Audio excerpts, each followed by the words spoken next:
Près d'un Belge sur deux n'est pas à l'aise avec l'utilisation du numérique. Et la crise du Covid n'a rien arrangé, au contraire. C'est ce qui ressort d'une étude qui a été publiée aujourd'hui par la Fondation Roi-Baudouin.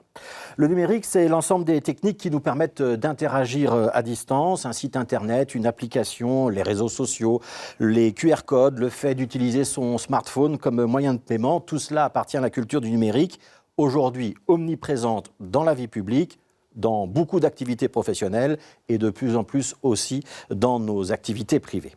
Le problème, c'est que 46% des Belges, près de la moitié donc, sont en situation de vulnérabilité numérique. Pour être précis, nous avons 7% de la population qui n'utilise pas du tout le numérique, Internet leur est une terre étrangère, et 39% qui ont bien recours à des outils numériques mais qui ne les maîtrisent pas réellement. C'est ce que la Fondation Roi-Baudouin appelle de faibles compétences. Et le drame, c'est que ces deux catégories ont tendance à augmenter. Pour les compétences jugées insuffisantes, on est passé de 32 à 37% de la population en l'espace de 2 ans.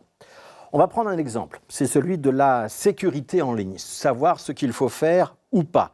Comment protéger un code d'accès, comment protéger ses données, comment ne pas s'exposer inutilement aux pirates informatiques. Eh bien, 30% des Belges n'ont aucune compétence dans ce domaine-là et 28% ont des compétences qui sont jugées insuffisantes. Alors si ces chiffres sont alarmants, c'est parce qu'on sort de 2 années de Covid-19 où le numérique a été plus présent que jamais. L'enseignement à distance, mais aussi les courses en ligne avec le fameux click and collect, les guichets des administrations qui sont restés pendant un certain temps inaccessibles et un mouvement de fond dans le secteur des banques et des assurances qui ferment leurs agences à tour de bras. On n'a jamais été autant poussé vers le numérique que ces 2 dernières années et il est probable que le mouvement va encore s'accentuer. L'autre constat, et il n'est pas neuf, de la Fondation Roi-Baudouin, c'est la corrélation entre le niveau de vie et le niveau d'études et l'inclusion numérique.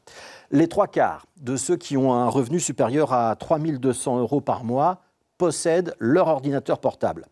Chez ceux qui ont moins de 1 400 € de revenus, on arrive tout juste à la moitié.